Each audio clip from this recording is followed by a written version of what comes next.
کے عالموں کا مرتبہ بہت بلند ہے، یہ وارث رسول ہے، وفا بہت بلند ہے۔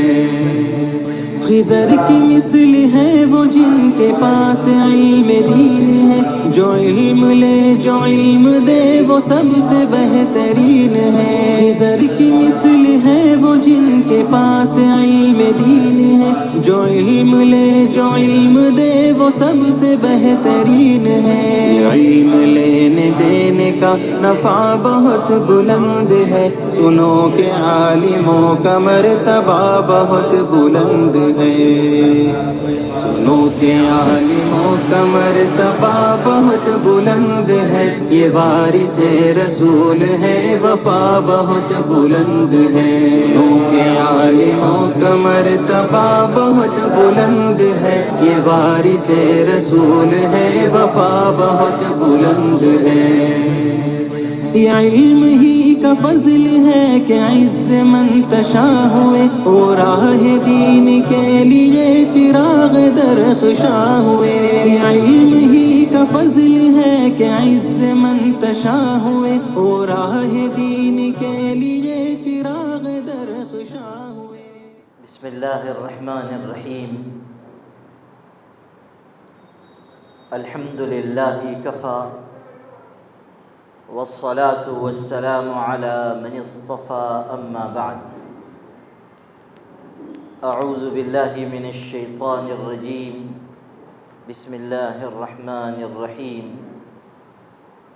الم یجدک یتیما فآوى، وقال تبارک وتعالی کلا بل لا تکرمون الیتیم ولا تحاضون على طعام المسکین، صدق اللہ مولانا العظیم۔ وقال النبی صلی اللہ علیہ وسلم انا وکافل الیتیم کہاتین، واشار الى السبابة والوسطى وفرج بینہما، او کما قال علیہ الصلاة والسلام۔ حضرات علماء کرام،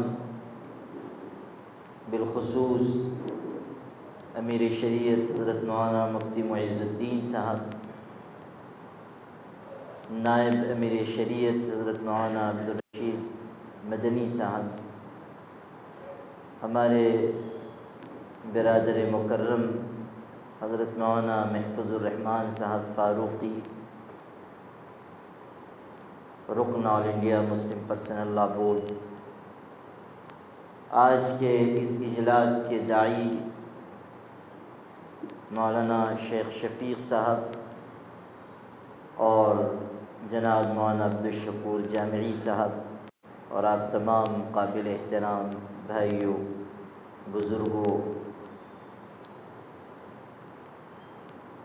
سب سے پہلے تو دل کی گہرائیوں سے مبارکباد ہے ادارہ دعوت الحق کے ذمہ داران کو، کہ جن کی نگرانی میں ایک بہت ہی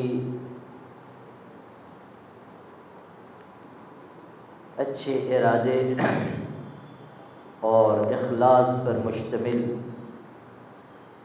کارنامے کی بنیاد رکھی جا رہی ہے، اور ایک یتیم خانے کا قیام عمل میں آ رہا ہے۔ دعا ہے کہ اللہ تعالیٰ ان حضرات کی اس خدمت کو بے انتہا قبول فرمائے۔ جو رپورٹ یہاں پیش کی گئی اس سے بھی یہ اندازہ ہوا کہ ادارہ دعوت الحق الحمدللہ مختلف سمتوں میں اہم پیش رفت کر رہا ہے، چاہے وہ تعلیم کا معاملہ ہو، چاہے اصلاح معاشرہ کی خدمت ہو، چاہے دین و ایمان کے تحفظ کی خدمت ہو، ان میں ادارہ دعوت الحق بڑھ چڑھ کر حصہ لے رہا ہے۔ یہ ادارے کے بانیان کے اخلاص اور کارکنوں کی محنت، جستجو اور لگن کی دلیل ہے۔ اللہ تعالیٰ اس ادارے کی نظر بد سے حفاظت فرمائے۔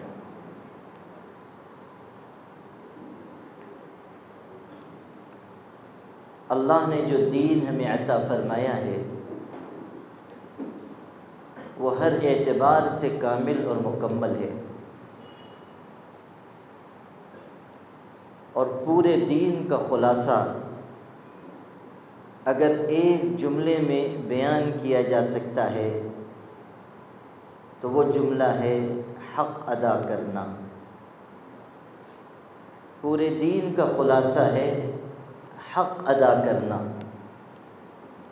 انسان اللہ کا حق بھی ادا کرے اور بندوں بندیوں کا بھی حق ادا کرے، یہ پورے دین کا نچوڑ ہے۔ یہی قرآن کی تعلیم ہے، یہی احادیث کا خلاصہ ہے۔ حضرت مولانا احمد علی لاہوری رحمۃ اللہ علیہ بہت بڑے مفسر، عالم اور بزرگ گزرے ہیں۔ انہوں نے قرآن مجید کی بے مثال خدمت کی۔ ایک موقع پر انہوں نے یہ بات ارشاد فرمائی کہ اگر میں کبھی سفر میں ہوں، ٹرین سے کہیں جا رہا ہوں، اسٹیشن پہنچ کر پلیٹ فارم پر میں نے قدم رکھ دیا ہے، ٹرین بالکل چلنے والی ہے اور ایک قدم میرا ٹرین کے پائیدان پر ہے اور دوسرا پیر پلیٹ فارم پر ہے، ایسے وقت میں اگر کوئی مجھ سے یہ کہے کہ پورے قرآن کا خلاصہ اور نچوڑ بتا دو، غور کیجئے گا کیسی اہم بات وہ کہہ رہے کہ میں سفر میں ہوں، ایک قدم ٹرین کے پائیدان پر ہے اور ایک قدم پلیٹ فارم پر ہے۔ ایسے میں اگر کوئی مجھ سے یہ سوال کرے کہ احمد علی پورے قرآن کا خلاصہ بتا دو، تو میں ٹرین میں سوار ہونے سے پہلے پورے قرآن کا خلاصہ اس کو بتا دوں گا۔ لوگوں نے کہا کہ اتنے مختصر وقت میں آپ پورے قرآن کا 30 پاروں کے قرآن کا خلاصہ کیسے بتا پائیں گے؟ تو انہوں نے جو بات کہی وہ ان کے علم قرآنی کی آئینہ دار ہے۔ جو اللہ نے ان کو علم عطا کیا تھا، سمجھ عطا کی تھی، قرآن کی خدمت کا ذوق تھا، اس کا نچوڑ ایک جملے میں انہوں نے بیان کیا کہ میں ٹرین میں سوار ہونے سے پہلے پورے قرآن کا نچوڑ اور خلاصہ یہ بیان کروں گا کہ میرے عزیز، پورے قرآن کا خلاصہ یہ ہے کہ تم اللہ کو عبادت سے، پیغمبر کو اطاعت سے اور خلق خدا کو خدمت سے خوش رکھو۔ یہ پورے قرآن کا نچوڑ ہے۔ پھر غور کر لیجیے، اللہ کو عبادت سے اور پیغمبر کو اطاعت سے اور خلق خدا کو خدمت سے خوش رکھنا، یہ ہے قرآن کا نچوڑ۔ جتنے احکامات ہیں، جتنی بندگی کی باتیں ہیں، جتنا لوگوں کے بارے میں ہدایتیں دی گئی ہیں، جو معاشرت سکھائی گئی ہے، جو معاملات کی صفائی سکھائی گئی ہے، جو بہترین صفات کی تعلیم دی گئی ہے، ان سب کا نچوڑ اس ایک جملے میں ہے کہ اللہ کو عبادت سے اور پیغمبر کو اطاعت سے اور خلق خدا کو خدمت سے خوش رکھو۔ ہمارا دین یہ سکھاتا ہے کہ ہر شخص کے کام آیا جائے۔ جہاں قرآن مجید میں یہ آیت آئی ہے جو انسان کی زندگی کا مقصد بتاتی ہے، مشہور آیت ہے، وَمَا خَلَقْتُ الْجِنَّ وَالْإِنسَ إِلَّا لِيَعْبُدُونَ۔ ارشاد ہوا کہ انسانوں اور جنوں کی پیدائش اس لیے ہے کہ وہ اللہ کی عبادت کریں۔ اس کی تشریح میں مفسرین نے یہ بات لکھی ہے کہ عبادت دو طرز پر ہے، ایک تو یہ کہ اللہ تعالیٰ کی بندگی کے تقاضے پورے کیے جائیں، اور دوسرا عبادت کی دوسری قسم یہ ہے کہ اللہ تعالیٰ کے بندوں کو خدمت سے خوش رکھا جائے اور ان کا حق ادا کیا جائے۔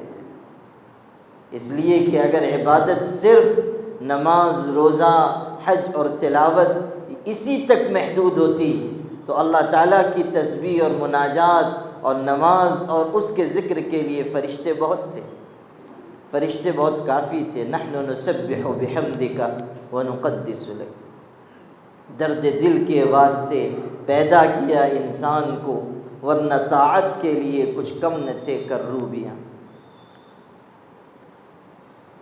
اب جس شخص کا جتنا حق ہے اسے ادا کرنا یہ ذمہ داری ہے صاحب ایمان کی۔ سماج میں ایسے لوگ ہوتے ہیں کہ جن کے سر سے شفقت کا سایہ اٹھ جاتا ہے، جن کو ہم یتیم کہتے ہیں۔ والد گزر گئے، ماں گزر گئی، کوئی شخص بے سہارا ہو گیا، کوئی بچہ شفقت پدری سے یا شفقت مادری سے محروم ہو گیا، اب اس کے ساتھ اسلام کس سلوک کی تعلیم دیتا ہے؟ کیا اس کو تنہا چھوڑ دیا جائے گا؟ کیا اس کو منحوس خیال کیا جائے گا؟ جیسا کہ بعض سماج اور مذاہب میں یہ تصور ہے کہ ان کے ہاں بیوہ یا یتیم وہ منحوس ہے۔ اسلام نے اس سے بالکل ہٹ کر کیسے خوبصورت تعلیم دی کہ اگر کسی بچے کے سر سے شفقت کا سایہ اٹھ گیا اور وہ باپ کی محبت سے محروم ہو گیا تو اسلام یہ سکھاتا ہے کہ سماج میں ایسے بہت سے افراد ہونے چاہیے جو آگے بڑھ کر اس کے سر پر دست شفقت رکھیں اور اس کو اس کے باپ کی کمی کا احساس نہ ہونے دیں۔ یہی تعلیم ہمیں دی گئی۔ حضور اکرم صلی اللہ علیہ وسلم کے چچا زاد بھائی حضرت جعفر کی شہادت ہوئی۔ حضور صلی اللہ علیہ وسلم نے ان کے بچوں کا جو یتیم ہو گئے تھے بڑا خیال فرمایا۔ خود ان کے بیٹے عبداللہ ابن جعفر رضی اللہ تعالیٰ عنہ بیان کرتے ہیں کہ میں بچوں کے ساتھ کھیلتا ہوتا تھا اور حضور صلی اللہ علیہ وسلم گزرتے تھے تو آپ ٹھہر جاتے، سواری پر سوار ہوتے، آپ ٹھہر جاتے اور ارشاد فرماتے کہ اس بچے کو میرے پاس اٹھا دو۔ چنانچہ آپ کے پاس ان کو اٹھا دیا جاتا، سواری پر پہنچا دیا جاتا اور آپ بڑی محبت سے ان کے سر پہ دست شفقت پھیرتے تھے، احساس دلاتے تھے کہ والد گزر گئے ہیں تو تم فکر مند نہ ہو، ہم تمہاری خدمت اور کفالت کے لیے موجود ہیں، محبت کے لیے موجود ہیں۔ حضور صلی اللہ علیہ وسلم کو خود قرآن مجید میں یہ بات یاد دلائی گئی کہ اے پیغمبر آپ یتیم تھے، اللہ تعالیٰ نے آپ کو ٹھکانہ عطا کیا۔ حضور صلی اللہ علیہ وسلم تو اس وقت یتیم ہو گئے جب آپ ماں کے پیٹ میں تھے، اور آپ صلی اللہ علیہ وسلم پر یتیمی کی وجہ سے حالات آئے، دشواریوں سے آپ گزارے گئے۔ ایک تکوینی نظام تھا کہ حضور صلی اللہ علیہ وسلم کو مشکل حالات سے گزار کر آپ کو پوری امت کے لیے سائبان بنا دیا جائے، پوری امت کے لیے آپ صلی اللہ علیہ وسلم کو نگہبان اور سہارا دینے والا بنا دیا جائے۔ بے سایہ و سائبان عالم، امی و نگہبان عالم، امی و دقیقدان عالم، بے سایہ و سائبان عالم، کہ آپ صلی اللہ علیہ وسلم امی تھے کہ پڑھنا لکھنا نہیں جانتے تھے، لیکن سارے جہان میں سب سے زیادہ علم اگر کسی کے پاس تھا تو ہمارے آقا حضرت محمد مصطفیٰ صلی اللہ علیہ وسلم کے۔ آپ نے خود فرمایا اوتیت علم الاولین والآخرین، اگلوں اور پچھلوں کا علم اللہ نے مجھ کو عطا فرمایا۔ ساری دنیا کے انسانوں کا علم ایک پلڑے میں رکھ دیجئے اور دوسرے پلڑے میں حضور کا علم رکھ دیجئے تو آپ کا علم غالب آئے گا۔ تو آپ بے پڑھے لکھے ہیں مگر سب سے زیادہ علم رکھنے والے، اور آپ خود بے سایہ ہیں کہ والد کا شفقت کا سایہ اٹھ گیا، پھر والدہ بھی گزر گئیں، پھر دادا بھی چلے گئے، لیکن اس کے باوجود آپ سارے جہان کے لیے سائبان ہیں کہ آپ کے سائے کے نیچے کائنات نے راحت اور آرام اور چین و سکون کا سانس لیا۔ اقبال نے کہا تھا نا کہ سوختی لات و منات کوہ نرا، تازہ کردی کائنات کوہ نرا، نہ خداہا ساختے مزگاؤ خر، نہ حضور کاہنا افگند سر، نہ سجود پیش معبودان پیر، نہ طواف توشک سلطان و میر، ای ہما از لطف بے پایان تست، فکر ما پرورد احسان تست۔ علامہ اقبال اپنے فارسی کلام میں حضور کو خطاب کر کے کہتے ہیں کہ اے اللہ کے رسول، آپ ہی کی ذات ہے کہ آپ نے لات و منات کو اور معبودان باطل کو جلا کر خاکستر کر دیا، اور آپ نے سسکتی انسانیت کو زندگی عطا کی، اور آپ ہی کا فیضان نظر ہے کہ ہم نے گائے بیل کو اپنا معبود نہیں بنایا، یہ آپ ہی کی تربیت کا حصہ ہے کہ ہم نے کسی امیر، بادشاہ اور سلطان کے آگے اپنی پیشانی نہیں جھکائی، ہم نے کاہنوں اور جادوگروں کو اپنا امام نہیں بنایا۔ آج اگر ہم فکر و نظر کے کسی مقام پر ہیں تو اے اللہ کے رسول، یہ سب آپ کے قدموں کے دھول کی برکت ہے۔ یہ حضور صلی اللہ علیہ وسلم کی شان تھی کہ آپ نے اس امت کو اور پوری انسانیت کو ایک مقام عطا کیا، اور آپ صاحبان بن کے سارے جہان کے لیے۔ ابو طالب نے جو قصیدہ حضور صلی اللہ علیہ وسلم کی شان میں لکھا تھا، اس میں یہ شعر بھی ہے۔ حضور صلی اللہ علیہ وسلم کی شان بیان کرتے ہوئے ابو طالب کہتے ہیں کہ وَأَبْيَضُ يُسْتَسْقَى الْغَمَامُ بِوَجْهِهِ سِمَالُ الْيَتَامَى عِصْمَةٌ لِلْأَرَامِلِ، کہ یہ جو گورے چٹے انسان ہیں، ان کے چہرے کی برکت سے اللہ آسمان سے بارش برساتا ہے، اور یہ یتیموں کی پناہ گاہ ہیں اور بیواؤں کا ٹھکانہ ہے۔ حضور صلی اللہ علیہ وسلم نے اپنی چادر رحمت میں تمام یتیموں کو پناہ عطا کی، پریشان حالوں کو پناہ عطا کی۔ آپ نے مصیبت زدہ لوگوں کا خیال فرمایا، غریب سے غریب انسان کے لیے بھی آپ نے اپنے دل کے دروازے کھول دیے۔ ایسا نہیں تھا کہ آپ کے ہاں کوئی تمیز کی جاتی ہو کہ یہ امیر ہے، یہ غریب ہے، یہ بہت زیادہ جاننے والے ہیں، یہ جاہل ہیں، یہ سماج میں اونچی حیثیت رکھتے ہیں، یہ نیچی حیثیت رکھتے ہیں۔ آپ تو آئے تھے تاکہ انسانوں کو برابری کے مقام پر لا کر کھڑا کر دیں۔ حضرت بلال رضی اللہ تعالیٰ عنہ حضور صلی اللہ علیہ وسلم کے صحابی ہیں، رنگ اچھا نہیں، غلام تھے، ابن غلام تھے، اور حبشہ کے رہنے والے تھے، عرب نہیں ہیں، حبشہ کے رہنے والے ہیں، اور آپ صلی اللہ علیہ وسلم پر انہوں نے ایمان قبول کیا۔ اللہ کے پاک رسول نے انہیں کیسا اونچا مقام عطا کیا کہ جب مکہ مکرمہ فتح ہوا اور خانہ کعبہ کو بتوں سے پاک کیا گیا، پہلا موقع تھا کہ خانہ کعبہ کی چھت پر اذان دی جائے، اللہ کی کبریائی بیان کی جائے۔ بڑے بڑے صحابہ مشتاق تھے کہ یہ سعادت ہم کو میسر آئے کہ ہم پہلی مرتبہ اللہ کی کبریائی خانہ کعبہ میں بیان کریں، لیکن حضور صلی اللہ علیہ وسلم نے اذان کے وقت فرمایا بلال کہاں ہے، ان کو بلاؤ۔ حضرت بلال کو بلایا گیا تو آپ نے فرمایا بلال تم خانہ کعبہ کی چھت پر چڑھ جاؤ اور تم پہلی اذان کہو۔ گویا کہ آپ نے بتا دیا کہ اسلام فرق مٹانے کے لیے آیا ہے، کالے گورے کا فرق، ذات برادری کا فرق، نسل اور رنگ کا فرق، تعصبیت اسلام میں نہیں ہے، تعصب اسلام میں نہیں ہے۔ یا ایھا الناس انا خلقناکم من ذکر وانثى وجعلناکم شعوبا وقبائل لتعارفوا ان اکرمکم عند اللہ اتقاکم۔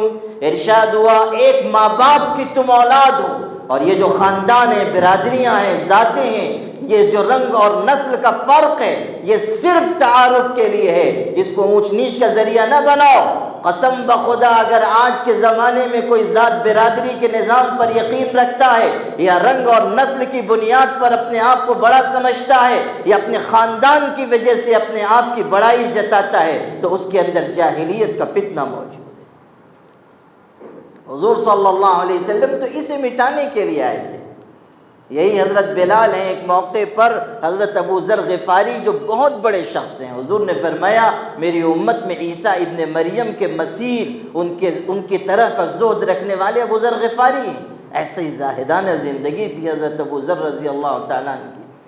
ایک موقع پر حضرت بلال سے ان کی کچھ تکرار ہو گئی، اور غصے میں، ظاہر ہے کہ جب آدمی غصے میں ہوتا ہے تو کوئی جملہ بے قابو ہو کر زبان سے نکل جاتا ہے، تو غصے میں حضرت ابو ذر نے کہہ دیا یبن المرأۃ السوداء، حضرت بلال کے رنگ پر تبصرہ کرتے ہوئے کہہ دیا کہ اے کالی کلوٹی عورت کے بیٹے، کالے رنگ کا تانا دیا۔ حضرت بلال رضی اللہ تعالیٰ عنہ کے دل پر چوٹ لگ گئی، آنکھوں میں آنسو آ گئے، وہ حضور کی خدمت میں آئے اس حالت میں کہ آنکھوں سے آنسو بہہ رہے تھے، اور حضور نے ان کو اس حالت میں دیکھا تو آپ تڑپ اٹھے۔ آپ کا دل تو کائنات کے انسانوں کے لیے محبت کا مرکز و محور تھا، حضرت تڑپ اٹھے، فرمایا بلال کیا بات ہو گئی، کیوں روتے ہو، کیا صدمہ پیش آ گیا، کوئی حادثہ ہو گیا؟ حضرت بلال نے کہا اللہ کے رسول آپ کی خدمت میں عرصے سے ہوں اور سب احترام کا معاملہ کرتے ہیں، لیکن آج ابو ذر نے، میرے ساتھی ابو ذر نے میرے رنگ پر تبصرہ کرتے ہوئے میری ماں کی طرف نسبت کر کے یہ کہا کہ کالی کلوٹی عورت کے بیٹے، بس میرا دل ٹوٹ گیا اور میں آپ کی خدمت میں حاضر ہو گیا۔ رو رہے تھے، حضور صلی اللہ علیہ وسلم نے ان کی یہ حالت دیکھی، آپ غصے میں آ گئے۔ جب آپ ناراض ہوتے تھے تو آپ کی پیشانی کے درمیان ایک رگ تھی، وہ ابھر آتی تھی۔ روایت میں ہے کہ رگ ابھر آئی اور ناراضگی چہرے سے جھلکنے لگی۔ آپ صلی اللہ علیہ وسلم حسین و جمیل کائنات میں کوئی نہیں، جب آپ صلی اللہ علیہ وسلم ناراض ہوتے تھے تو معلوم ہوتا تھا کہ آپ کے چہرے پر انار نچوڑ دیا گیا، چہرہ سرخ ہو جاتا تھا اور آپ کے چہرے سے ناراضگی ظاہر ہوئی۔ آپ صلی اللہ علیہ وسلم نے فرمایا بلاؤ ابو ذر کو، حاضر کرو ابو ذر کو۔ اتنے میں حضرت ابو ذر رضی اللہ تعالیٰ عنہ بھی آئے، وہ بھی صحابی رسول تھے۔ احساس ہو گیا کہ مجھ سے غلطی ہو گئی تو شرمندہ ہو کر حاضر ہوئے اور آ کر کہا اللہ کے رسول غلطی ہو گئی، آپ سے بھی معافی کا خواستگار ہوں اور بلال، اپنے ساتھی بلال سے بھی معافی مانگتا ہوں۔ تب بھی حضور صلی اللہ علیہ وسلم اتنے ناراض تھے کہ آپ نے فرمایا ابو ذر انک امرؤ فیک جاہلیہ، ابو ذر تو ایسا شخص ہے کہ تیرے اندر ابھی جاہلیت کے اثرات باقی ہیں، جاہلیت کے اثرات ابھی تیرے اندر سے نکلے نہیں۔ تو اسلام تو آیا تھا فرق کو مٹانے کے لیے، بے سہاروں کو سہارا دینے کے لیے، پریشان حالوں کی مدد کے لیے، انسانوں کو انسانوں کی غلامی سے چھڑا کر اللہ کی عبادت تک لے جانے کے لیے۔ ربعی ابن عامر رضی اللہ تعالیٰ نے یہی بات تو رستم کے دربار میں کہی تھی۔ رستم نے پوچھا کیوں آئے ہو؟ تو انہوں نے کہا آئے نہیں ہیں، اللہ نے بھیجا ہے۔ ابتعثنا اللہ لنخرج العباد من عبادت العباد الى عبادت اللہ وحدہ ومن ضیق الادیان الى عدل الاسلام ومن جور الدنیا الى سعت الاخرہ۔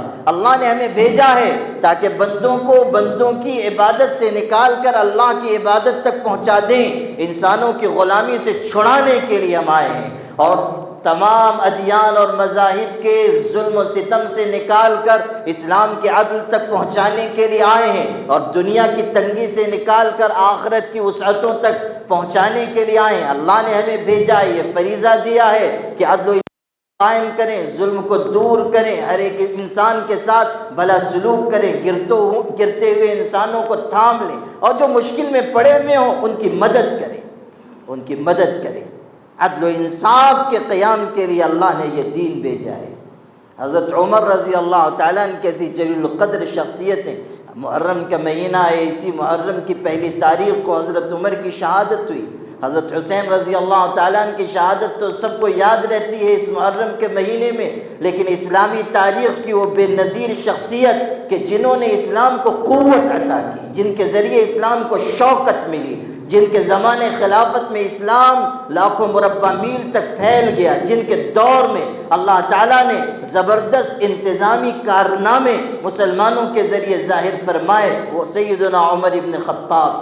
عطا اللہ شاہ بخاری خانواد نبوت میں سے تھے، حضرت علی کی اولاد تھے۔ کبھی کبھی تقریر کرتے ہوئے بڑے جوش کے ساتھ یہ ارشاد فرمایا کرتے تھے کہ میں علی کی اولاد ہوں، خاندان نبوت سے ہوں، میرا بھی دل یہ چاہتا ہے کہ میں ساری فضیلتیں اپنے باپ حضرت علی کے کھاتے میں ڈال دوں، لیکن عمر ایسی شخصیت ہیں کہ وہ اپنے آپ کو منوائے بغیر نہیں چھوڑتے، وہ اپنے آپ کو منوائے بغیر نہیں چھوڑتے۔ ایک مرتبہ تقریر فرما رہے تھے، ارشاد ہوا کہ سارے صحابہ مرید ہیں سوائے عمر کے، سارے صحابہ مرید ہیں سوائے عمر کے۔ وہ لوگوں نے، سننے والوں نے شور مچایا کہ سب صحابہ مرید ہیں تو حضرت عمر بھی تو مرید ہیں، یہ آپ کیسے کہہ رہے ہیں کہ سارے صحابہ مرید ہیں سوائے علی کے؟ ارشاد فرمایا کان کھول کر سن لو کہ سارے صحابہ مرید ہیں سوائے عمر کے۔ پھر دہرایا، لوگوں نے پھر کہا یہ آپ کیا فرماتے ہیں؟ ارشاد فرمایا سن لو کہ سارے صحابہ مرید ہیں لیکن عمر ابن خطاب مراد نبوت ہیں، کہ حضور نے ان کو خود اللہ سے مانگا تھا کہ اللہ عمر ابن خطاب کو اسلام کی ہدایت عطا فرما، مراد نبوت ہے۔ اللہ نے ان کو یہ شرف عطا کیا، سعادت والی زندگی ملی، شہادت کی موت ملی۔ حضرت عمر رضی اللہ تعالیٰ عنہ کیسے جلیل القدر انسان ہے، حضرت عبداللہ ابن عباس جب ان پر حملہ ہوا، 26 ذی الحجہ کی تاریخ تھی، نماز پڑھا رہے تھے، فجر کی امامت کر رہے تھے، ابو لولو فیروز مجوسی نے حملہ کیا، خنجر کے 6 وار کیے، پیٹ پھٹ گیا، آپ گر گئے۔ اور حضرت عبد الرحمن ابن عوف کو نماز کا ایسا خیال تھا کہ حضرت عبد الرحمن ابن عوف کو اس وقت اشارہ کیا کہ نماز مکمل کرا دیں، اور نماز کی تکمیل ہوئی اور ان کو اٹھایا گیا۔ تب لوگوں کو اندازہ ہوا کہ کوئی حادثہ پیش آ گیا۔ حضرت عمر کو اس حالت میں کہ سخت زخمی تھے، گھر لایا گیا اور پیٹ پھٹ گیا تھا۔ حکیم آئے اور انہوں نے دوا پلائی اور دودھ پلایا، وہ پیٹ سے نکل گیا۔ تو لوگوں کو اندازہ ہو گیا کہ اب انتقال ہو جائے گا۔ آپ غور کیجئے کہ صحابہ کرام کی شخصیت کیا تھی۔ جب حضرت عمر رضی اللہ تعالیٰ عنہ کو گھر لایا گیا، موت اور زندگی کی کشمکش میں ہیں، اس وقت وہ اپنے ساتھیوں سے بار بار تڑپ کر پوچھتے تھے، هل اکملت الصلاۃ، کیا میری نماز مکمل ہوئی؟ هل اکملت الصلاۃ، کیا میری نماز مکمل ہوئی؟ موت اور زندگی کی کشمکش میں ہیں، لیکن خیال یہ ہے کہ نماز پوری ہوئی کہ نہیں ہوئی۔ آج ہماری حالت یہ ہے، اچھے خاصے اہل علم کی حالت یہ ہے کہ فجر کی نماز باجماعت پڑھنے کے لیے روادار نہیں۔ تہجد کی پابندی جانے دیجئے، فرض نماز بھی ہم یوں چھوڑ دے رہے ہیں گویا کہ ناک پر مکھی بیٹھی ہوئی تھی اور اس کو ہاتھ سے اڑا دیا۔ نماز تو ایسا عظیم الشان فرض ہے کہ اس کے بغیر قیامت کے دن نجات نہیں۔ ہر مومن کو نماز کا مکمل پابند ہونا چاہیے، اور ہر عالم دین کو 5 فرض نماز کے ساتھ نوافل اور تہجد اور اوابین کا اہتمام کرنا چاہیے۔ یاد رکھیے گا کہ جس کنویں میں پانی نہیں ہوتا اور پھر اس سے پانی کھینچا جاتا ہے تو کیچڑ آنے لگ جاتا ہے۔ اسی طرح جو عالم دین خود اپنے اندر اللہ کی محبت کی گرمی نہیں رکھے گا، فرائض کا اہتمام نہیں رکھے گا، خلوتوں میں اللہ کے آگے نہیں روئے گا، رات کے آخری پہر خدا کی بارگاہ میں گرم آنسو نہیں بہائے گا، وہ وقت جو قرب الہی کا ہے، جو خاص اللہ تعالیٰ کی توجہ کے حاصل کرنے کا ہے، جس کے بارے میں کہا کسی کہنے والے نے کہ ندامت کے چراغوں سے بدل جاتی ہیں تقدیریں، اندھیری رات کے آنسو خدا سے بات کرتے ہیں۔ وہ وقت آخر اگر ہم اللہ کے حضور میں ہاتھ نہیں پھیلائیں گے تو پھر ہماری ذات فیض کا مرکز نہیں بنے گی، ہماری ذات سے بھی فتنے پھیلنے لگ جائیں گے، لوگوں کی اصلاح نہیں ہوگی، اور اللہ معاف کرے اور اللہ ہم سب کی حفاظت فرمائے کہ شخصیت اور علم کا فیضان رک جائے گا۔ ابن الجوزی رحمۃ اللہ علیہ نے اپنی ایک کتاب میں عجیب بات لکھی ہے، چونکہ یہاں علماء ہیں ان سے عرض کرنے کی جسارت کر سکتا ہوں۔ ابن الجوزی رحمۃ اللہ علیہ نے یہ ارشاد اپنی ایک کتاب میں لکھا ہے کہ بہت سے لوگ ہیں، بہت سے افراد ہیں، انتسبوا الی العلم، کہ جو علم سے منسوب ہیں، علماء ہیں، لوگ ان کو عالم سمجھتے ہیں، انتسبوا الی العلم، علم کی طرف ان کا انتساب ہے، لیکن ان لوگوں نے اپنے آپ کو خلوت کے گناہوں سے نہیں بچایا، غلط کاریوں سے نہیں بچایا، نافرمانیوں سے نہیں بچایا۔ اس کا نتیجہ یہ ہوا کہ اللہ تعالیٰ نے ان کا ذکر انسانوں کے درمیان سے اٹھا لیا، فَكَانُوا مَوْجُودِينَ كَالْمَعْدُومِينَ، تو وہ موجود ہیں مگر ایسے گویا کہ ان کو کوئی جانتا نہیں ہے۔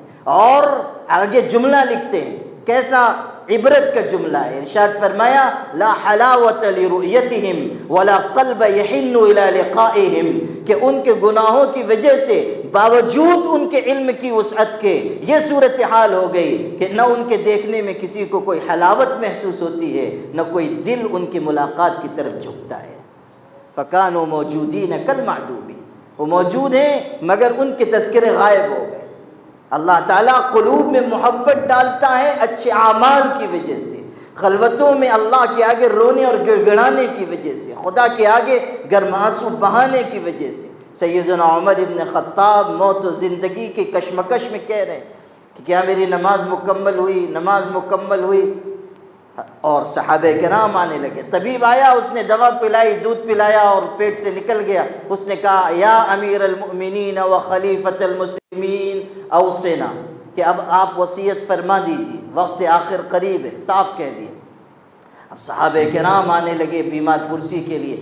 آنے والوں میں سیدنا عبداللہ ابن عباس بھی تھے، جلیل القدر مفسر، حضور کے چچا زاد بھائی، کیسے عظیم الشان انسان وہ آئے اور انہوں نے کہا امیر المومنین عمر ابن خطاب رضی اللہ تعالیٰ عنہ کو خطاب کر کے کہ اے مسلمانوں کے خلیفہ، اللہ نے آپ کو کیا مقام عطا فرمایا، اللہ نے آپ کو پہلے اسلام کی اسلام قبول کرنے کی توفیق دی۔ 40ویں انسان ہیں جنہوں نے اسلام قبول کیا تھا، 40 کا عدد ان کے ذریعے پورا ہوا۔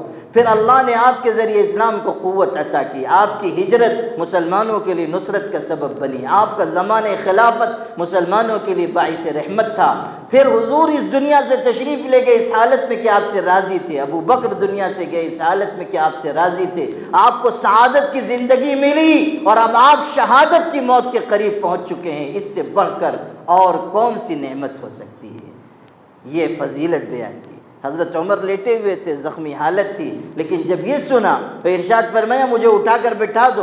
ان کو سہارے سے اٹھایا گیا، ٹیک لگا کر بٹھایا گیا۔ ارشاد فرمایا عید جو تم نے کہا پھر سے دہراؤ۔ حضرت عبداللہ ابن عباس نے وہ کلمات پھر سے دہرائے تو حضرت عمر کی آنکھوں میں آنسو آ گئے۔ ارشاد فرمایا لیتنی انجو کفافا لا لی ولا علی، کاش قیامت کے دن میں برابر سرابر چھوٹ جاؤں، نہ مجھ کو کوئی نیکی ملے نہ مجھ پر گناہ کا کوئی وبال ہو، تب میں سمجھوں گا کہ میں کامیاب ہو گیا۔ یہ ہیں حضرت عمر ابن خطاب رضی اللہ تعالیٰ عنہ، کیسی جلیل القدر شخصیت تھے۔ اور معاملات کی صفائی اس آخری وقت میں دیکھیے کہ اپنے بیٹے ابن عمر کو بلا کر کہا کہ بیٹا زندگی کی آخری خواہش یہ ہے کہ میں اپنے آقا حضور کے ساتھ اور اپنے ساتھی ابو بکر کے ساتھ آرام گاہ اپنی بنواؤں، ان کے قدموں میں آرام کروں، حضور کے قدموں میں، حضرت ابو بکر کے قدموں میں، یہ دونوں میرے ساتھی ہیں، میں ان کے ساتھ آرام کرنا چاہتا ہوں، مگر وہ حجرہ حضرت عائشہ کا ہے، جاؤ ان سے اجازت حاصل کرو، اگر بخوشی اجازت دے دیں تو مجھے وہاں دفنا دینا، ورنہ بقیع میں مسلمانوں کے عام قبرستان میں دفنانا۔ ابن عمر گئے، حضرت ام المومنین عائشہ رو رہی تھی، خبر مل چکی تھی کہ حضرت عمر سنگین حالت سے گزر رہے ہیں، رو رہی تھی۔ وہ گئے اور کہا ابو نے سلام کہا ہے اور ان کی خواہش ہے کہ حضور کے ساتھ حضرت ابو بکر کے ساتھ دفن کیے جائیں، آپ کی اجازت مطلوب ہے۔ ہماری ماں عائشہ پر ہماری جانیں قربان ہو، کیسی سخاوت کا پیکر تھیں، روتے ہوئے کہنے لگیں کہ بیٹے جا کر اپنے والد سے کہنا کہ یہ جگہ میں نے اپنے لیے مختص کی تھی، اس لیے کہ ایک میرے شوہر ہیں اور ایک میرے والد ہیں، میں ان کے ساتھ اپنی آرام گاہ بنوانا چاہتی تھی، لیکن عمر ایسے نہیں ہیں کہ جن کی فرمائش کو ٹالا جا سکے، جاؤ ان سے کہہ دینا کہ میں اپنے اوپر ان کو ترجیح دیتی ہوں، یہاں وہ آرام کریں۔ آپ غور کیجیے ان کی معاملات کی صفائی اور حضرت عائشہ کی سخاوت اور ان کا ایثار۔ یہ جا کر والد کو انہوں نے خوشخبری سنائی، حضرت عمر کا چہرہ خوشی سے کھل اٹھا، لیکن اب مزید احتیاط دیکھیے، بیٹے کو وصیت کی، کہا عبداللہ میرے انتقال کے بعد جب میرا جنازہ تیار ہو جائے گا تو ایک مرتبہ پھر جنازہ لے جا کر حضرت عائشہ سے پوچھ لینا، ہو سکتا ہے کہ میری زندگی میں دباؤ کی وجہ سے اجازت دی ہو، میرے انتقال کے بعد وہ دباؤ بھی باقی نہیں رہے گا، تو اگر اس وقت بھی اجازت دیں تو دفنا دینا، ورنہ مسلمانوں کے عام قبرستان میں تدفین کر دینا۔ چنانچہ دوبارہ پوچھا گیا، حضرت عائشہ نے کہا کہ نہیں، لے آئیں دفنائیں۔ حضرت ابن عباس کہتے ہیں کہ ادھر تدفین ہو رہی تھی اور ایک شخص میرے قریب رو رہے تھے، ان کے رونے کی آواز مجھ کو سنائی دے رہی تھی، زور سے رو رہے ہوں گے تو رونے کی آواز سنائی دیتی تھی، اور وہ کہہ رہے تھے کہ مجھے یقین تھا کہ آپ یہیں دفن ہوں گے، مجھے یقین تھا کہ آپ یہیں دفن ہوں گے، مجھے یقین تھا آپ یہیں دفن ہوں گے، اس لیے کہ میں نے حضور صلی اللہ علیہ وسلم کی زندگی میں بار بار یہ سنا کہ میں چلا ابو بکر چلے عمر چلے، میں نے کہا ابو بکر نے کہا عمر نے کہا، میں نے فیصلہ کیا ابو بکر نے فیصلہ کیا عمر نے فیصلہ کیا، یعنی حضور اپنے ساتھ اپنے ان دو ساتھیوں کا تذکرہ بار بار فرماتے تھے، تو مجھے یقین تھا کہ انتقال کے بعد بھی یہ تینوں ایک ہی جگہ آرام کریں گے، دو تو پہلے سے موجود ہیں، مجھے یقین تھا کہ آپ بھی یہیں دفن کیے جائیں گے۔ وہ شخص رو رہا ہے اور یہ الفاظ کہتا جاتا ہے، ابن عباس کہتے ہیں کہ میں نے پلٹ کر دیکھا کہ کون ہے، تو وہ سیدنا علی ابن ابی طالب رضی اللہ تعالیٰ عنہ تھے، جو رو رہے تھے اور کہتے تھے مجھے یقین تھا آپ یہیں دفن کیے جائیں گے، اپنے دونوں ساتھیوں کے ساتھ آرام فرمائیں گے۔ جو بات آپ کو سنانی تھی حضرت عمر رضی اللہ تعالیٰ عنہ کی، وہ یہ کہ ایک تو انہوں نے زبردست عدل و انصاف کا نظام قائم کیا اور حقوق کی ادائیگی کا کیسا اہتمام فرمایا، اور اس کے بعد اپنے آپ کو بحیثیت خلیفہ اس طرح پیش کیا کہ اگر کہیں مجھ سے غلطی ہو جائے تو تم مجھ کو درست کر دینا، حالانکہ وہ کتنے باغیرت، کتنے بہادر، کتنے سخت انسان تھے۔ لیکن مسجد نبوی میں منبر نبوت پر ایک موقع پر ارشاد فرمایا، لوگو اگر میں حضرت ابوبکر اور حضور کے راستے پر چلوں گا تو تم میری بات مانو گے؟ اور لوگوں نے کہا ضرور مانیں گے، جو آپ فرمائیں گے اس کی اطاعت کریں گے۔ ارشاد فرمایا اگر میں ان کے راستے سے انحراف کروں تو؟ آپ غور کیجئے کتنا نازک سوال ہے، اور کون شخص پوچھ رہا ہے اور کہاں پوچھ رہا ہے؟ مسجد نبوی میں منبر نبوت پر۔ مجمع پر سناٹا طاری ہو گیا، لیکن اسلام کا نظام دیکھیے، اسلام کیسی قوت عطا کرتا ہے، اسلام کیسی شجاعت عطا کرتا ہے۔ مجمع میں سے ایک جوان شخص کھڑے ہوئے اور انہوں نے تلوار نیام سے باہر نکال لی اور کہنے لگے کہ ان رأینا فیک عوجا قومناک بسیوفنا، کہ عمر اگر ہم آپ کے اندر تھوڑی بھی کمی یا کجی دیکھیں گے اپنی تلواروں سے آپ کو درست کر دیں گے، تلواروں سے ٹھیک کر دیں گے۔ حضرت عمر رضی اللہ تعالیٰ نے سنا، خوش ہوئے، ارشاد فرمایا اللہ تیرا شکر ہے کہ تو نے امت میں ایسے لوگ پیدا کیے ہیں جو برسر ممبر عمر کو ٹوکنے کی جرأت رکھتے ہیں۔ یہ کیفیت تھی سیدنا عمر ابن خطاب کی۔ اب سنیے کہ حضرت عمر رضی اللہ تعالیٰ نے ایک تو نظام بنایا تھا کہ ہر شخص کے لیے حقوق کی ادائیگی کا انتظام ہو، عدل و انصاف کا نظام قائم رہے، اس کے بعد نگرانی کرتے تھے، کہیں کمی پاتے تھے اس کو درست کرتے تھے۔ آپ پڑھیے ان کی سیرت میں کہ رات کے وقت نکلے ہیں اور گشت کر رہے ہیں، کوئی قافلہ آیا ہوا ہے، اس قافلے کے قریب پہنچے تو دیکھا کہ ایک خاتون ہے، وہ ایک ہانڈی ایک دیگچی چولہے پہ چڑھائے ہوئے ہے، اور قریب میں کچھ بچے ہیں جو رو رہے ہیں، پریشان ہیں، بھوک کی وجہ سے تڑپ رہے ہیں۔ حضرت عمر رضی اللہ تعالیٰ نے ٹھہر کے خاتون سے پوچھا کہ یہ بچے کیوں رو رہے ہیں؟ اور اس نے کہا کہ بھوکے ہیں، پریشان حال ہیں، میں غریب عورت ہوں، بچے یتیم ہیں، پریشان حال ہیں۔ اچھا تم نے ہانڈی میں ان کے لیے کچھ پکانے کے لیے رکھا ہے؟ اس غریب عورت نے کہا کہ نہیں، میرے پاس پکانے کے لیے کوئی چیز موجود نہیں ہے، میں نے ہانڈی میں پانی چڑھا رکھا ہے، اس میں پتھر ڈال رکھے ہیں، میں یہ چاہتی ہوں کہ بچے بہل جائیں کہ کچھ پک رہا ہے اور بہل کر یہ سو جائیں، میرے پاس ان کو کھلانے کا کوئی انتظام نہیں ہے۔ بس اتنا سننا تھا کہ عمر ابن خطاب رضی اللہ تعالیٰ فوراً وہاں سے واپس لوٹے۔ وہ خاتون تو جانتی بھی نہیں کہ پوچھنے والا کون ہے، واپس لوٹ کر آئے بیت المال میں، اور بہت سا گھی، بہت سا اناج، بہت سی کھانے پینے کی چیزیں ایک بوری میں انہوں نے بھری، اور جب بوری بڑی ہو گئی تو انہوں نے اپنے خادم غلام اسلم سے کہا کہ اس کو میری پیٹھ پہ سوار کر دو، میں اس کو لے کر چلوں گا۔ اسلم نے کہا حضرت ہم آپ کے خادم غلام موجود ہیں، میں آپ کی طرف سے اٹھا کر لے چلتا ہوں، آپ ساتھ ساتھ چلیے۔ اس وقت حضرت عمر نے جو بات کہی وہ میں آپ کو سنانا چاہتا تھا۔ حضرت عمر نے کہا کہ اسلم آج تو میرا بوجھ اٹھائے گا، کیا قیامت کے دن بھی تو میرا بوجھ اٹھا سکے گا؟ قیامت کے دن بھی تو میرا بوجھ اٹھا سکے گا؟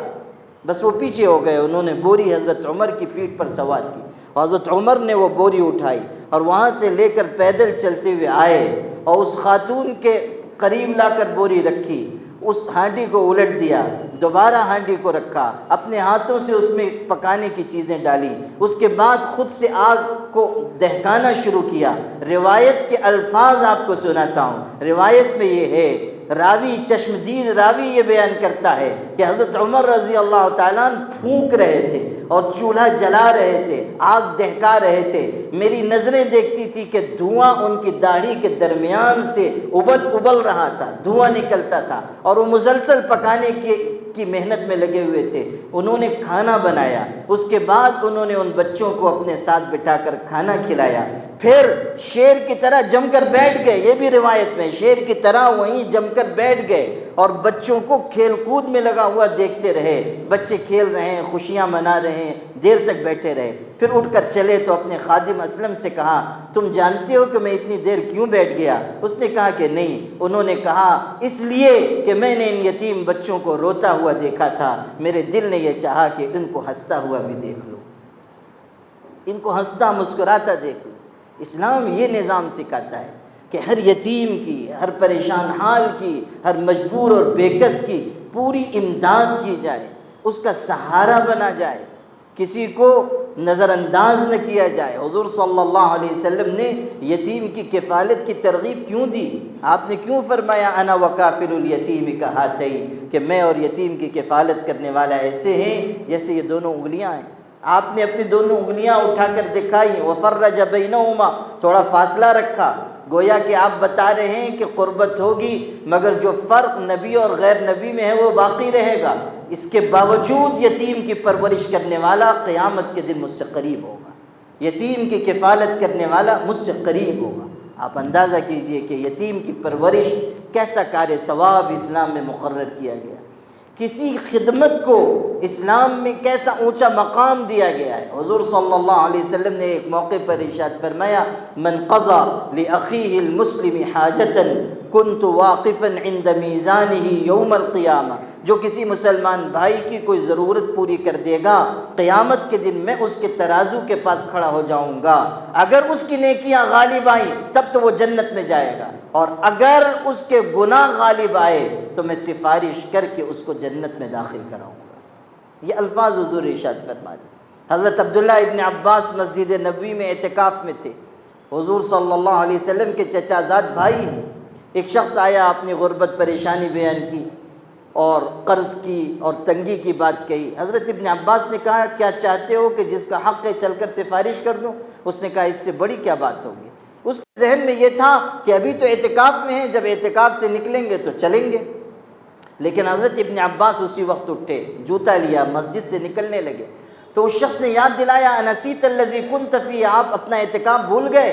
انہوں نے کہا، بھولا نہیں، لیکن میں نے اس قبر والے سے سنا تھا۔ مسجد نبوی میں تھے، حضور کی قبر اطہر سامنے تھی، حضور کی قبر اطہر کی طرف اشارہ کیا اور فرمایا کہ میں نے اس قبر والے سے سنا تھا، والعہد بہ قریب، اور ابھی زمانہ زیادہ نہیں گزرا۔ اور یہ کہتے ہوئے ان کی آنکھوں سے آنسو بہہ پڑے، حضور کو یاد کر کے رونے لگے۔ کہا کہ ابھی زمانہ زیادہ نہیں گزرا، حضور فرما رہے تھے کہ جو اپنے مسلمان بھائی کی ضرورت پوری کرنے کے لیے چلے پھرے گا، اللہ تعالیٰ اس کو 10 سال کے اعتکاف سے زیادہ اجر عطا فرمائے گا۔ اور ایک دن کے اعتکاف کا ثواب یہ ہے کہ من اعتکف یوما ابتغاء مرضات اللہ جعل اللہ بینہ وبین النار 3 خنادق ابعد مما بین الخافقین، کہ جو ایک دن کا اعتکاف اللہ کی رضا کے لیے کرے گا، اللہ اس کے اور دوزخ کے درمیان 3 خندقیں آڑ کر دے گا، جن میں سے ہر خندق آسمان و زمین کے فاصلے سے بڑھ کر ہے۔ جب ایک دن کے اعتکاف کا یہ اجر ہے تو غور کیجئے کہ 10 سال کے اعتکاف کا کتنا ثواب ہوگا، اور 10 سال کے اعتکاف سے زیادہ ثواب اس کو ملے گا جو کسی کی ضرورت پوری کرے گا۔ یہ یتیم خانہ یتیموں کی ضرورت اور کفالت کا مرکز ہوگا، وہاں خدمت کی جائے گی، تعلیم و تربیت کا اہتمام کیا جائے گا، لوگوں کو بنایا سنوارا جائے گا، جن کو اپنے چھوڑ دے رہے ہیں ان کو اپنایا جائے گا، اور ان کے لیے بہترین انتظام و انصرام کا منصوبہ منتظمین نے بنایا ہے۔ یہ بہت بڑا کار خیر ہے۔ اللہ نے جن لوگوں کو یہ توفیق دی ہے، وہ اگر اخلاص کے ساتھ اس کام کو انجام دیں گے تو انشاءاللہ یہی چیز ان کے لیے نجات و مغفرت کا سبب بن جائے گی، یہی چیز ان کے لیے توشہ آخرت ہوگی۔ مسلمانوں کو چاہیے کہ وہ خدمت کے کاموں میں آگے آئیں۔ جس رخ پر اس وقت یہ ملک جا رہا ہے، یاد رکھیے گا، ہم خدمت کے ذریعے ہی لوگوں کے دل فتح کر سکتے ہیں، لوگوں کے دل جیت سکتے ہیں۔ ایثار و قربانی کا جوہر اپنے اندر پیدا کیجئے، خدمت کا جذبہ پیدا کیجئے، یتیموں کی کفالت میں حصہ لیجئے۔ یہ جو یتیم خانہ بن رہا ہے، اس میں ہم جو شرکت کر سکیں ہمیں اس میں شرکت کرنی چاہیے، کہ یہ ایسا کار خیر ہے جو ہمیں دنیا اور آخرت میں سرخروئی اور عزت دلائے گا۔ یہ چند ضروری باتیں اس وقت اللہ نے ذہن میں ڈالی، میں نے عرض کر دی۔ میں بہت مبارکباد پیش کرتا ہوں مولانا عبدالشکور جامعی صاحب کو اور جناب مولانا شیخ شفیق صاحب کو، جو ابھی قریب میں عالم ہوئے ہیں، ہمارے مفتی معز الدین صاحب کے مدرسے سے اس عمر میں انہوں نے ماشاءاللہ تعلیم کی تکمیل کی ہے۔ اللہ بہت مبارک فرمائے۔ یہ کتنا قابل قدر جذبہ ہے کہ انہوں نے اس عمر میں باضابطہ پورا نصاب پڑھ کر عالمیت کی سند حاصل کی، اپنے سینے کو علوم نبوی سے روشن کیا، اور قرآن مجید اور احادیث اور فقہ ان علوم میں انہوں نے دسترس حاصل کی۔ اللہ تعالیٰ ان کی نظر بد سے حفاظت فرمائے۔ ماشاءاللہ کئی کارہائے خیر ایسے ہیں جن میں ان کی شرکت ہے، اور وہ ملت اسلامیہ کی ہمہ جہتی ترقی کے لیے فکر مند رہتے ہیں۔ حضرت تھانوی رحمۃ اللہ علیہ کے ایک جملہ آخر میں سنا کر اپنی بات ختم کروں گا۔ حضرت تھانوی رحمۃ اللہ علیہ بہت ہی بلیغ جملہ ارشاد فرماتے تھے کہ لوگوں یاد رکھنا، خلوص کا کام کبھی نہیں رکتا، نمائش کا کام سدا نہیں چلتا۔ اگر خلوص ہمارے کام میں ہوگا تو اللہ اس کو قوت عطا کرے گا، اور نمائش کا جذبہ اگر آ جائے گا تو ہمارے اندر کی جو طاقت ہے، جو ایمانی روح ہے، وہ نکل جائے گی۔ اس لیے جو بھی کام کریں، جو ادارے قائم کریں، جو جماعتیں قائم کریں، جو تنظیمیں قائم کریں، یا کسی چھپر کے نیچے بیٹھ کر قرآن کی تعلیم دیں، یا کسی بڑے دارالعلوم میں شیخ الحدیث بن کر خدمت انجام دیں، ہمارے دل میں صرف اور صرف ایک جذبہ ہونا چاہیے، وہ یہ کہ میرا اللہ مجھ سے راضی ہو جائے، میرا اللہ مجھ سے خوش ہو جائے، میری آخرت بن جائے۔ اس جذبے کے ساتھ جو بھی کام ہوگا، اگر وہ تھوڑا بھی ہوگا تو اللہ کی نگاہ میں اس کی قدر و قیمت ہے۔ حضرت ابو موسیٰ اشعری سے حضور نے فرمایا تھا، اخلص یکفک العمل القلیل، ابو موسیٰ اخلاص اختیار کرنا، تھوڑا عمل بھی کافی ہو جائے گا۔ وآخر دعوانا ان الحمد للہ رب العالمین۔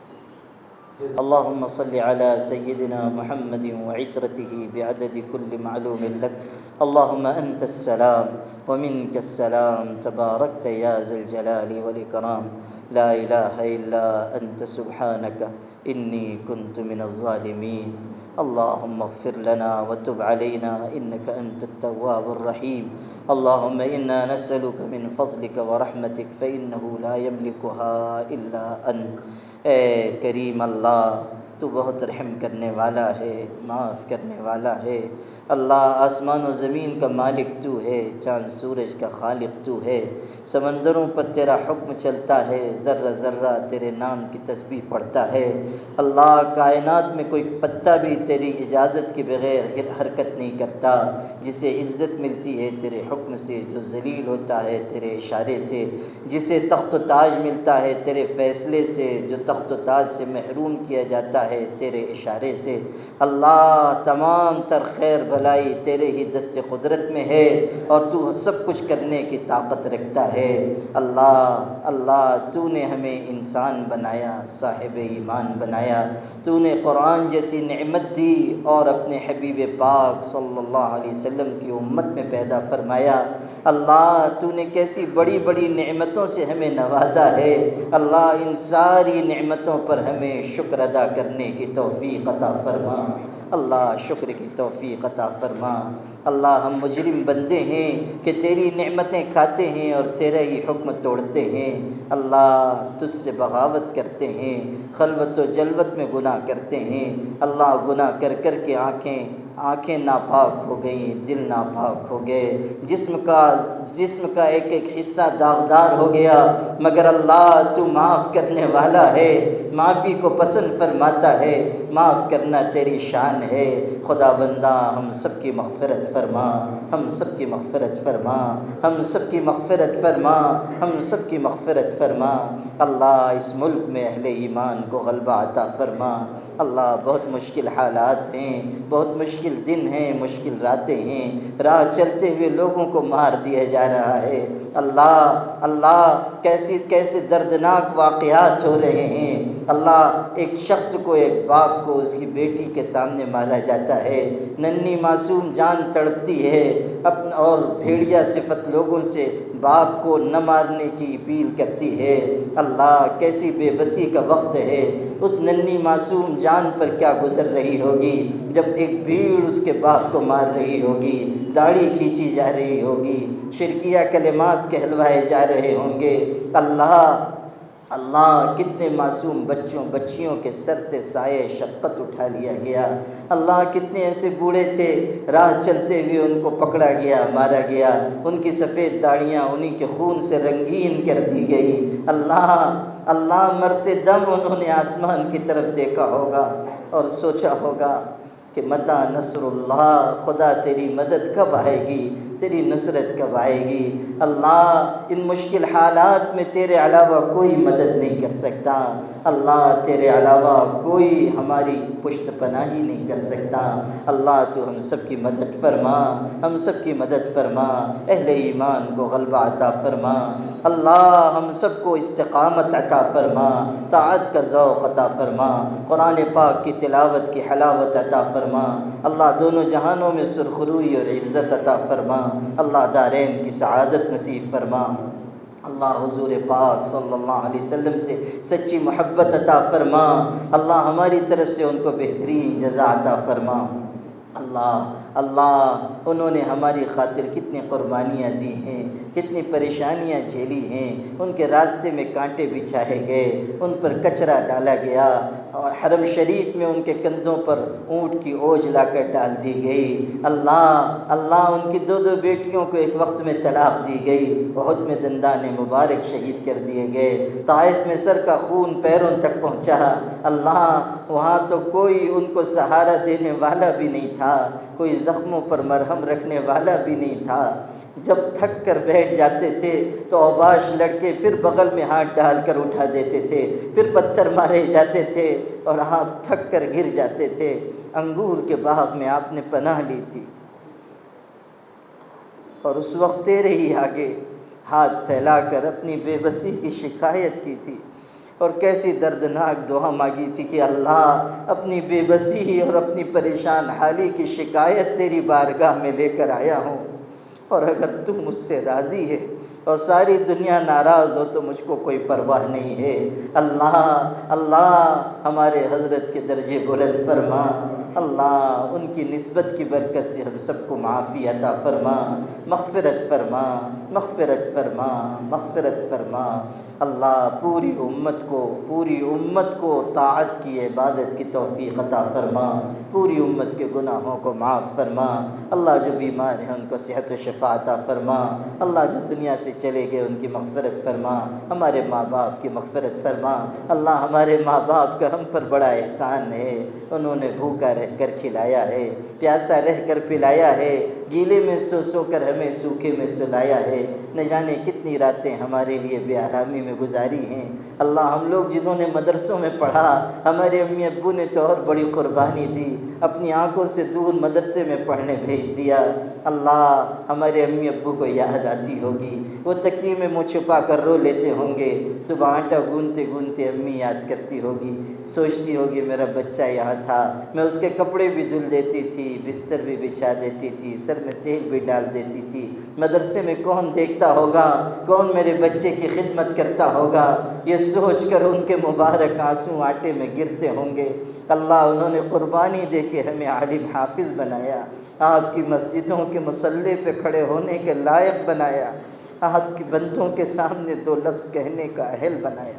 خدا بندہ اگر ہمارے ماں باپ جاہل بھی ہوں تو ان کو معاف فرما، اگر باحیات ہوں تو ان کی عمر میں برکت عطا فرما، اور اگر دنیا سے گزر گئے ہوں تو اللہ ان کی قبر کو نور سے بھر دے اور ان پر رحمتوں کی بارش برسا دے، ان پر رحمتوں کی بارش برسا دے اور ان کے اگلے مرحلوں کو آسان فرما، ان کے اگلے مرحلوں کو آسان فرما، ان کے اگلے مرحلوں کو آسان فرما۔ ہم سب بھی آخرت کے مسافر ہیں، ایک ایک دن زندگی سے دور، موت سے قریب ہوتے جا رہے ہیں۔